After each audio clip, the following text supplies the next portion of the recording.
Hi everybody. I just want to like to welcome Brother Loeun into Cambodia, and this is Phnom Penh. So I want to welcome him, and my name is Loeun, and welcome. ជំរាបសួរបងប្អូនពីចម្ងាយខ្ញុំពេជ្រមនីចូល ខ្ញុំមក Kimho. So where do we get started? Well, it's been over 20 years, right? Yeah. 21 years, I guess. No. 20 years. Yeah. My story is I've been here about 20 years now, and I work many hour OT. I work with school, so usually I work a lot of OT just to make ends meet, because I got a family to feed. It doesn't pay much, but you know it's better than having nothing at all. Do you mind telling us how many kids you have here? Yeah, I got three girls and one boy. So yeah, I got four. 4 kids. And my mom-in-law. So I have to make sure there's food on the table, so they can go to school. You know, yes, it's only about $250 a month, but it's better than nothing. So and where I work is so close, you know, about 6-minute ride. But I prefer to just to ride the bike, motorbike, get there quicker. Don't want to be late, you know. But yeah, it's not like the state where you get paid $20 an hour back in the day. That's a lot. Yeah. Even back then, it's a lot. Yeah, $20 an hour. That's a lot. And from $20 an hour to $8.50 to $9 an hour. I mean a day. A day. Yeah. Wow, you know. But this is how we need to move forward in order to survive. And how about you? Myself, I've been here about page now 20 years. October 2002, I landed in South Khmer, and ever since then I've been here doing the usual thing, you know, just work, trying to pay rent, you know, stuff like that. So, How many jobs can you count how many jobs you hold already, or certain job that you can remember? Yeah, well, when I first got here, I still had family support, so I was just getting used to things, trying to adapt to the culture. And about a year or 2 years later, then I finally got a job. You know, started to understand a little bit about the culture, learn the language. And I think the first job I got was, let me see if I'm correct, was working with at-risk youth. As a matter of fact, me and Loeun, we was working at the place together. So what we was doing, we was just helping kids that had problems on the street. Most of them was homeless, and most of them was a drug user, injection drug user, meaning heroin. So we worked through them, and you know, through them we learned a lot, because we think we struggling, you know, in our way. But then we see them, you know, they got no food, you know, they're fighting disease, they're HIV infected, you know, and so it really humble us, make us like, look, man, I know you're going through things, but look at what they're going through. So I'm just happy that me and Loeun, when we was working at the organization, that we had a chance to contribute back, you know, stuff that we know, and you know, and we help the kids, you know. So that's the first job I ever had. All right. So as everybody know that, so there's 3 of us here. All 3 of us was in SentenceHome, and I happened to got my state case vacated and remove the order of removal and obtain U.S. citizenship and get the passport to come visit Cambodia. And and that was the first thing I wanted to do, was just come to Cambodia. But you know, it's and it happened, and so this is the first time us three together. Even in the documentary, we weren't three together, but separately, and we live our own separate lives. And through watching, so Loeun has a YouTube video. What is it called? SentenceHome. SentenceHome. So SentenceHome.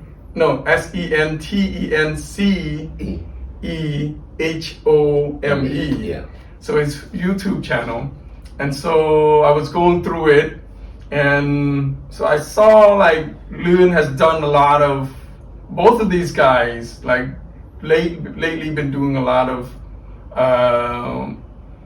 random act of kindness work, where they go out and help village people, the underserved community, and pass give food and so on. Maybe there's more to it than that, and I will have them explain. So in some of your video, you were the spokesperson, but Kimho was kind of like really quiet in the background, but I know it was him, and sometimes like, is that him or not, right? But it's him, and so explain, kind of like, the best you can, maybe both of you can explain, like, where did that come from? Does that come from your family, or does that come from kind of like the work that you did with the organization before? What made you still kind of like have this love for the people and give, and give back to the Khmer people? It was, first of all, I was driving for a foreigner. So after he left, and I was thinking, oh man, we should do something, and I was out of a job. So then I was thinking, the SentenceHome, the original one, they don't know about past life. So let's go continue that. Yeah. So I continue that. I make a little bit there, a little bit here. So just showing, first of all, just showing me that what I did. Okay, show people around the pool, the strap and all that, and we got a lot of good feedback, huh? Don't forget to subscribe. I think that's what they do. Yeah, and the feedback was good, but then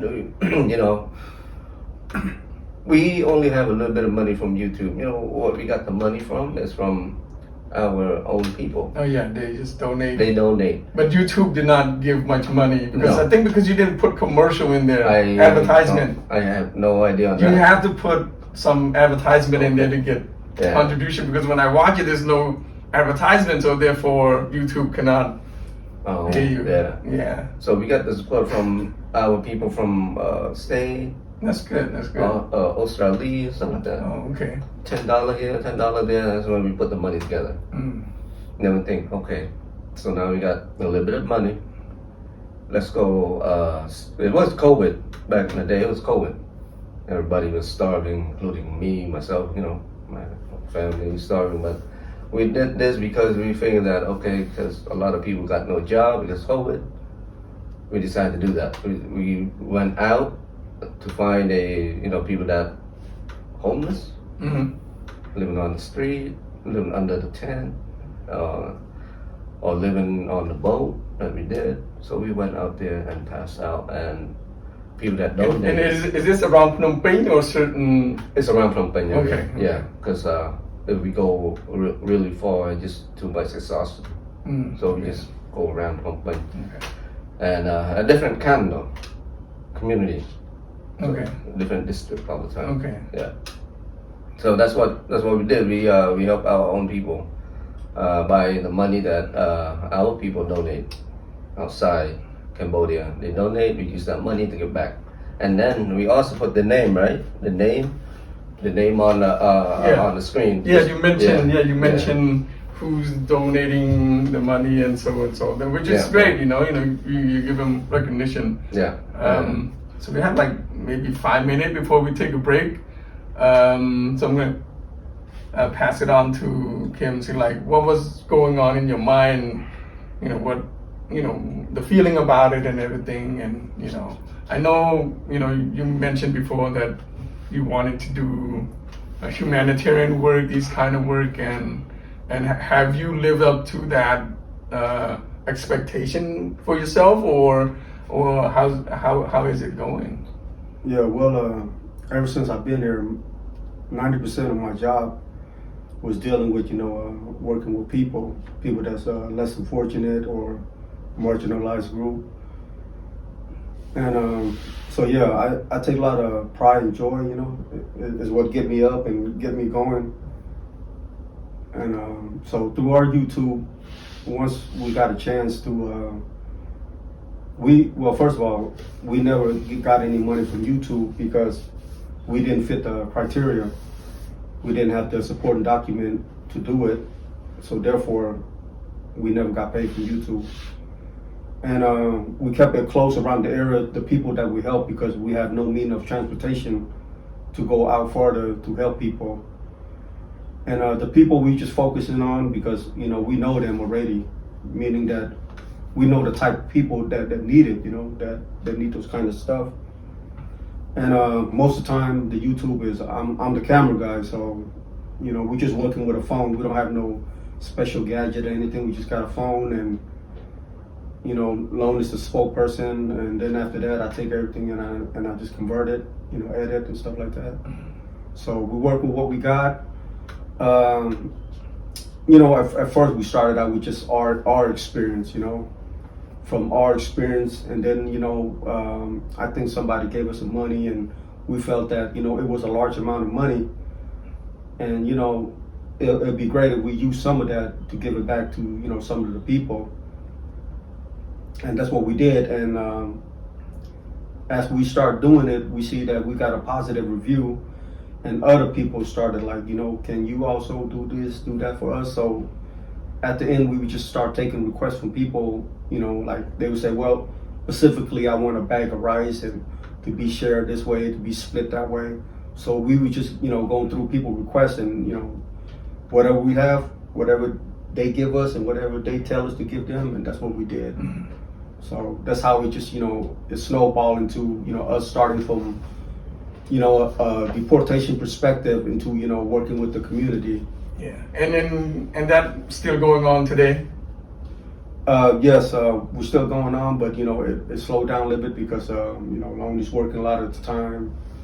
We don't have too many new topic, to give to people. I know we can just get on the, camera, but yeah. We always trying to bring something unique, a little bit, for people to enjoy. So as we're speaking right now, after this long, I'm going to be, traveling back into Loeun, so he will begin another video. So yeah. Okay, you know what? Let's we're gonna take a break for right now, and then we're gonna.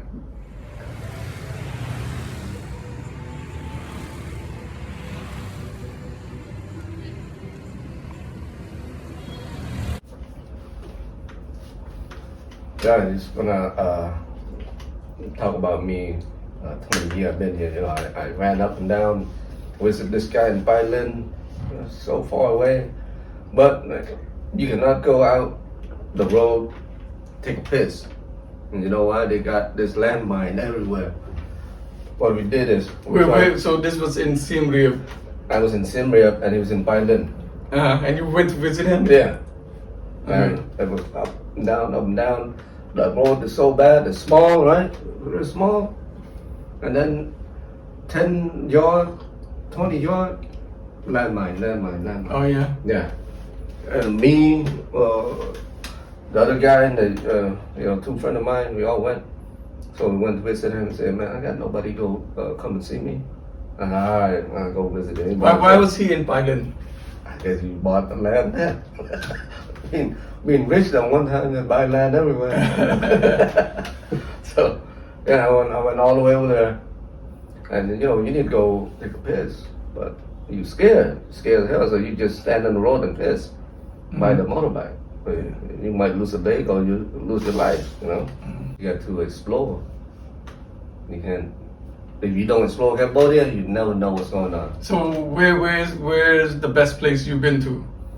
In Srok Khmer, and which part would you kind of like, you like the most? Well, you know, I like being up in the mountain a lot. So, and Siem Reap got some mountain, but the best place in Srok Khmer, I could just say Pai Lin because it's a lot of mountain. Okay. It's just there's a lot of hiking trail. Is that what you're saying there, or? Back in the day that I went to visit him, we can't hike nowhere. We scared. We scared it was a lake. You know? Okay, so there's still back then there was a lot of landmines. Yeah, but I'm pretty sure now, maybe we can go hiking. Huh? We get say you come back and stay in Cambodia, get a dirt bike each. Yeah. Some that'd be adventure. fun. Yeah. Yeah. that'd be About what's kind of all the places you visit in Cambodia, which the places that you like the most, and which place would you recommend? Well, you know, it really depends on the person. So, Which one me? you like the most? Okay. Well, for me, I think it's probably Pai Lin because I found myself there around I think 2004. So what people have to know is that back then the Khmer Rouge, which is barely coming into the government, so there was still soldier from Khmer Rouge and stuff.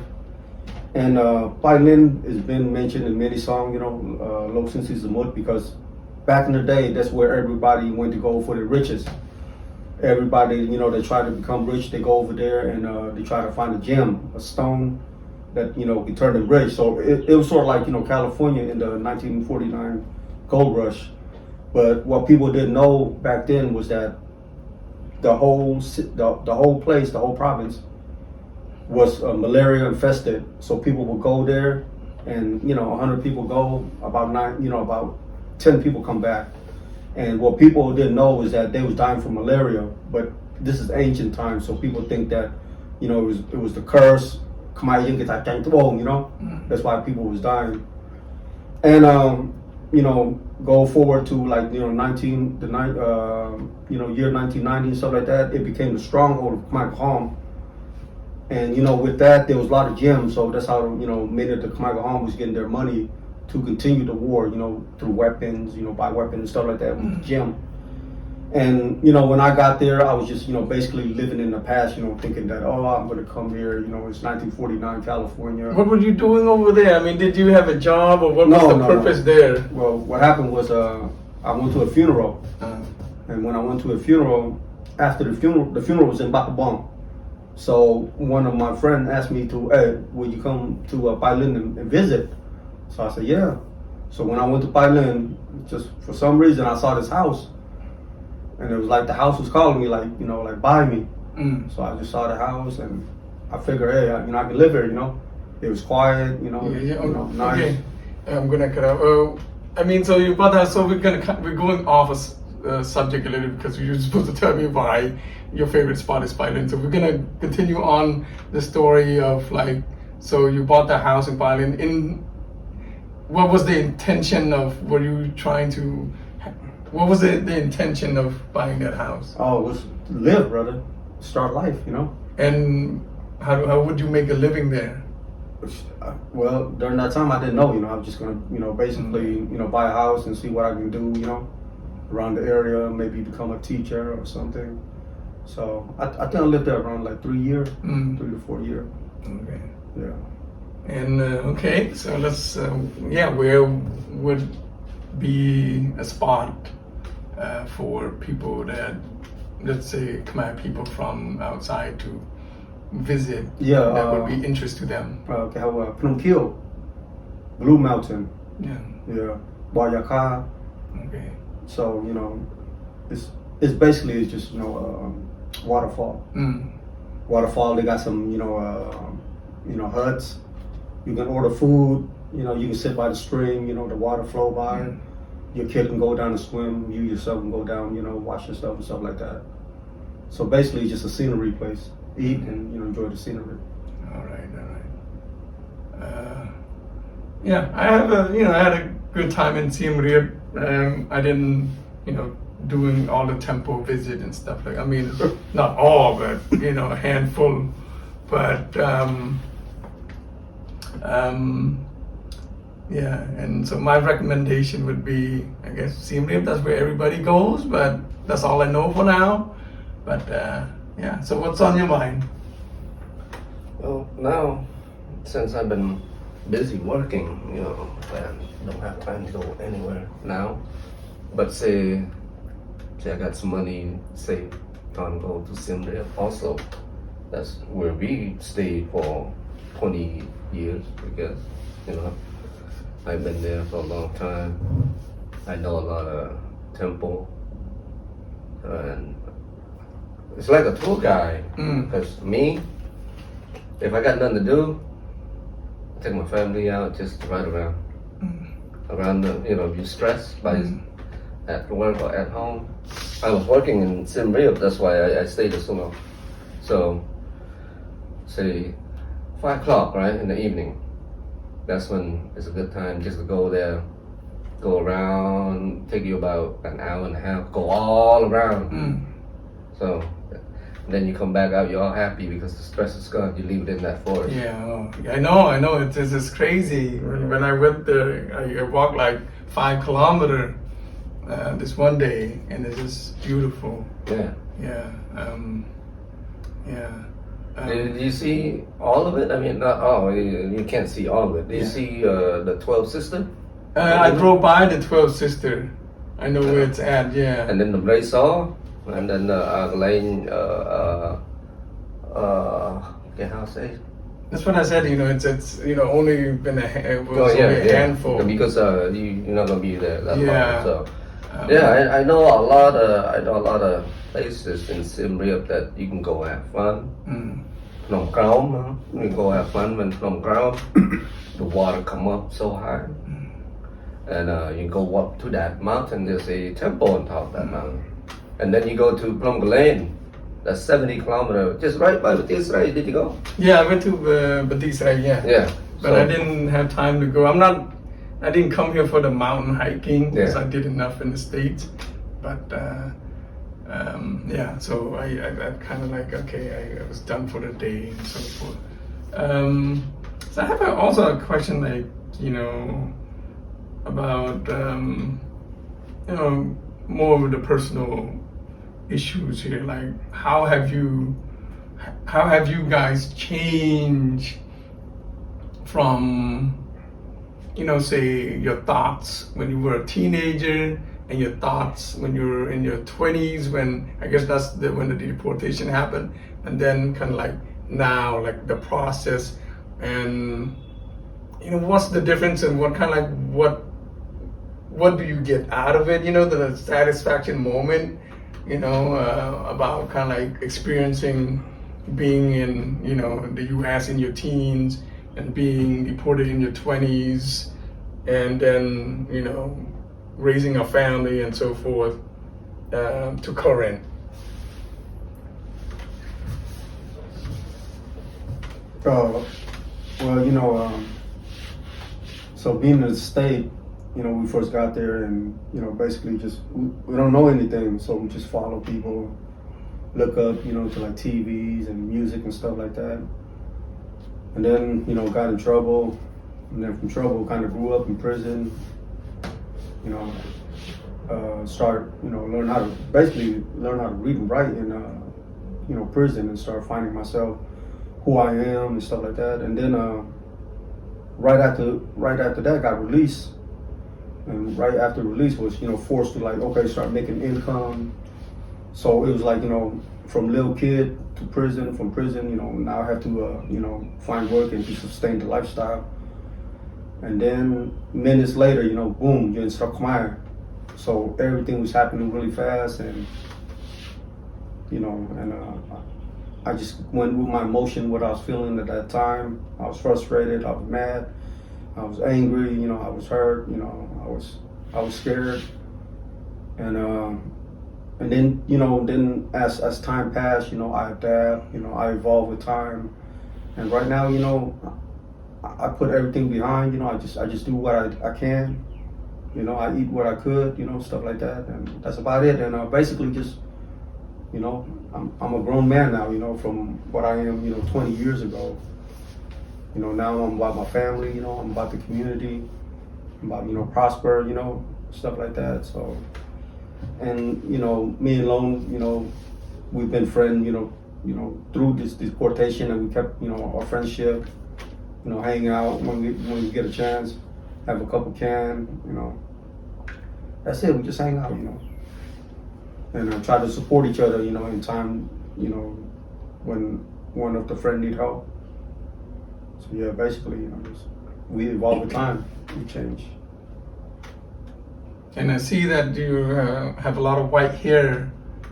Is that stress or just just something else? That's just normal gene. That's not from Oman. So in Cambodia, you got a lot of white hair. They think you've been stung by a blackjack. So no, it's not that. It's just, I think it's just genetic and stuff. Okay, I was just wondering because you know I was watching one of your videos, like, oh, who this guy with gray hair, a lot of gray hair. You know, I mean, better than me. I have no hair, but anyway, yeah. So what's your story? Yeah, it's a struggle. Some like me, it's a struggle. I've been through divorce a couple of times, and now it's my last wife. So it's just up and down, up and down. So you've been married twice? 3 times. Okay, so your My first one is in the States. in the state, Yeah, and that yeah. was the divorce. Then you married again. Yeah. In the beginning stage of your the when you settled in Cambodia. Yeah. And how long did that last? That lasts about 6 years, I guess. 6 years. Yeah. And then you remarried again. Yeah. Okay. And so this is your third partner. Yeah. Okay. Yeah. So it's so hard to find somebody that's truthful. You know, it's hard. And for me, my mom, dad is gone. My sister, my brother's gone. So when I was living in the States, they said, "Look, man, you gotta do what you gotta do." That's what my mom said. You gotta do it. If you don't do it, you're gonna die by yourself. And it's not plan, you know. Yeah. You have to have somebody take care of you. That's why I'm thinking, what if I overdrunk myself? I can sleep and die. If I have somebody to stay by me. Okay, so you're dependent on another person to basically take care of you, right? Is that the idea behind the marriage, or is that the idea that, you know, it's something like that? But you got to understand that Khmer is a hard life if you're by yourself? if you're by yourself, Okay. and you got no more support from your family. The best thing you can do is to have somebody by your side. She work, I also work, For but financial reasons yeah, too. yeah. And the other thing is, even though I make a lot of trouble in the state or here or whatever, you know, as we got older, we got wiser. When we got wiser, we think that, damn, I don't want to die by myself. My mom and dad raised me this old now, so if I go kill myself, jump off the bridge, easy. Have you guys thought about that at any point, like committing suicide? Oh, no. I thought about my mom, my dad that raised me, takes us from a war-torn country. Okay. So not at all. No, okay, no. I'm just the question is out there. I mean, No. because you know, there's certain times that, you know, sometimes I feel that way too. You know, That's an easy way out. there's a certain part of my life where, you know, why not end it here? But yeah, go ahead, continue. I'm just curious. Yeah, life in Cambodia is a struggle. You got no financial help. You have to have a job, regardless, pay less. But you guys, I don't know, I'm interrupted, but you guys were still sane, right? You still was kind of like yeah. still functioning Yeah, human being. yeah. You know, you guys did not kind of like, because, you know, I mean, these are the questions that, we ask of you guys. Like, we wonder, what is your downtime? What do you do with all these depression? How do you guys cope with it, right? And so that's why we wanted to know. So that's good. That's good. You're letting us know that. Yeah, go ahead. Yeah, I wasn't married, when I had my first wife, we separated. I wasn't married for a while. For the depression, what I did is KTV with this guy. Go sing. Okay, karaoke? Yeah. I thought you said KTV. We Yeah. all want to know what is KTV. Karaoke. Karaoke. Karaoke. And for those of you that don't know that's why you need to speak up. So, So- we go there, we sing a little bit here and there, we got drunk, come home, sleep again. The next day is like Groundhog Day. Same thing. Same thing. These guys just We don't want to think about you singing Khmer or you singing English? Actually, we let the girls sing. I just listen. Oh, you just watch. You go to Yeah. karaoke bar and just hang out. Well, and then we just hang out. Couple of us, couple of them, the girl, and then just sing. Really nice. Yeah. Drink the beer, have Yeah, fun. yeah. The stress is not in the head. Okay. So, in order for, say myself, in order for me to kill myself, it's gonna be hard, unless I don't know. Unless Is it because it seemed like you were that was you guys' habit, and that was your mechanism of coping with the stress and so forth. yeah. Um, That's the habit because depression with deportation. mm, So that's the habit that we hang on for like many years, right? We hang on. We go to a beer garden. mm. We do the same thing the next day. Beer garden. Yeah. Like, I can't hear that. Beer gun. Beer garden. Beer garden. Okay. So yeah, we go there. We watch the girls sing and dance. So we cheer. We have fun. After that, over, go home. In the morning, work. Yeah. And then the next day, Groundhog Day again. Mm. Keep our mind running. Keep you sane. Yeah. Yeah. I've seen a lot of guys that jump the bridge, hang themselves, smoke out. And then, do you, from you guys' experience, what was the reason behind the suicidal thoughts, or not, or the drug habits, or what? I mean, do you have any? I mean, in your opinion, what caused those them. to happen? Caused that to happen? Yeah. In my personal opinion, is mainly about financial help. Okay. So they have no means of income from either the states, or they can't Find earn it anything here. themselves. Yeah. Uh, When they were having income from the state, some guy just let it all hang loose, Okay. So money management and then spending it on maybe drugs. Yeah, and then when it's all out, nobody help them no more. They don't know what to do. Okay. And is drug? I mean, is okay. Let's drug and alcohol. Let's separate that. Alcoholism or whatever is this a huge factor in the deportees community? Like percentage wise, you think how many falls into being an alcoholic? You could just say about 70%. Yeah. Yeah. Okay. And then the 30 is drug related. So basically 100, everybody. That's what you're saying. It's not everybody. And so I'm just basically- saying that most of these guys that like to kill themselves. Okay. They So run there into is the problem So like there is that. a small. There is about 30%. A third of the deportee Yeah. population gets into drugs. But as now as time go by, when the deportation coming in, the people are older now, Yeah. right? Yeah. When we got deported, we was in our 20 Yeah. something. And So and you guys were still having the We- street mentality. yeah, I just came through so mad at the world. And explain that to us, like, being deported at a young age in the 20s and still having the street of mentality, and also the stress that is put upon you guys. What were the things that you were doing that was, say, unlawful, that you regret doing, that you didn't, things that you probably didn't get caught for, but you wish that you never done it again? Those are just, questions that you might, that I want to know, like, shit, you might be doing something crazy and, didn't know any better. I mean, Well, you know. I don't know. Maybe here's an example. Maybe riding fast without a helmet. I don't know. Stuff like that. Or drunk. I mean, riding a bike really drunk or something. I don't know. But that's just kind of maybe my example. I don't know any. Yeah. No. You know what? I just be straight out. The reason when I got deported, it's just me. Okay, my personal. I got deported. I was mad at the whole world. I know everybody does get mad when they got deported, but then it's just myself. I was mad at the whole world. I was thinking about do stupid ass stuff.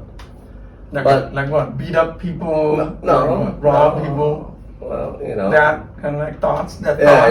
You know, just of like get rich quick. Yeah, trying to get rich quick. Okay. Because I know that as time go on, me and my wife will not be together. I knew that's a fact because this is a long distance relationship that we cannot hold. So, Yeah. And it was tearing me apart. My whole soul was gone. You know, I just want to go. Fuck. Excuse my language, but I just want to go there. Like, where's the damn bank at? Right? Okay. Yeah. I mean, it's understandable. Yeah. And the reason is I think like that because I'm losing my family. I didn't think about I can live forward. I can move forward. I didn't think about that. I just want to do something that make me feel good. You know, the rush that you get. Yeah. And yes, I did lost my wife, and I became an alcoholic. I'm still now. Not gonna lie to you. I still drink. Not gonna stop. Yeah. Maybe until I die. So yeah. Yeah. Cheers. and that was the story that I wanted to hurt people, but I keep on thinking. Yeah, I think about my mom. I think about my sister. My older sister passed last couple months, so I think about my dad always telling me, hey, no matter where you are, just keep moving forward. But don't do bad things. I learned to take care of the stress, beer garden or KTV. Yeah. That's the stress, right? So that's when we drink. Yeah. And as life go on, I don't know why some of the guys they do what they do. I don't know. So that's for me. But you can relate, right? Yeah. I can relate. Yeah, but that's for me. We keep a close knit brotherhood. Me and him. You guys look out for each other. Yeah, we don't go out, go find friend. Because we already friend, even though I don't know this man or I don't know you back in the state because we all in a different world. So, but here we keep a close knit brotherhood. Yeah. So, whatever happen, we help each other out. But always say, hey, don't cause any problem. Yeah. Okay. This is Cambodia. Okay. Yeah. Kimho, you have anything to add before we go to our next break? Yeah, I mean, first I just want to say that, we've been kicking out here for 20 years and we try to find different method as stress, reliever. And one of it was just like the way Loeun said, we'll go out and drink, watch a live performance and stuff like that. But in our 20 year here, we have not committed any crime or assault anybody or, nothing. We just, it might come in thoughts, but we don't act on that. So basically just trying to tell you guys that, we ain't never did nothing. Yeah, it seems you guys put on a good PR. I mean, I think we appreciate that. I think from the states that you guys don't, for the cause that we're doing, the movement and stuff, we appreciate very much that you guys are the poster child of, even though in a bad situation, but you are. I think people always ask about you guys. Do you still rap? People want to hear it. Man, if you have something lined up, please give it a shot. First of all, maybe you want to work on it for the next episode. No. First of all, I never rap. I could never rap. I tried, but I could not rap. But I just, I like production work, putting videos together, putting sounds, you know, stuff like that. So everything you got here on SentenceHome is basically me on the phone. The music was written, you know, by my little brother, rapped by my little brother. So we're trying to give like a authentic feel, Yeah. you know, instead of just something we brought out from, you know, YouTube and put on. Cool. Yeah. So all the production was 100% original. Our intention was also, you know, 100% original. Yeah.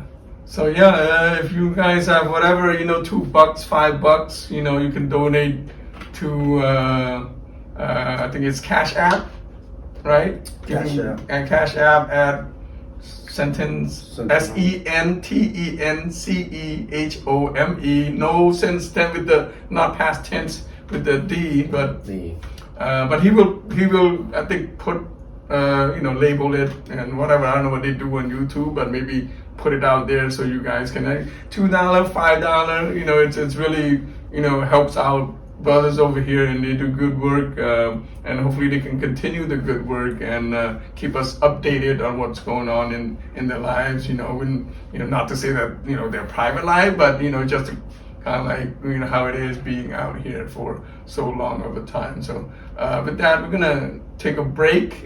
Maybe we come back later when we get a chance. Beer garden.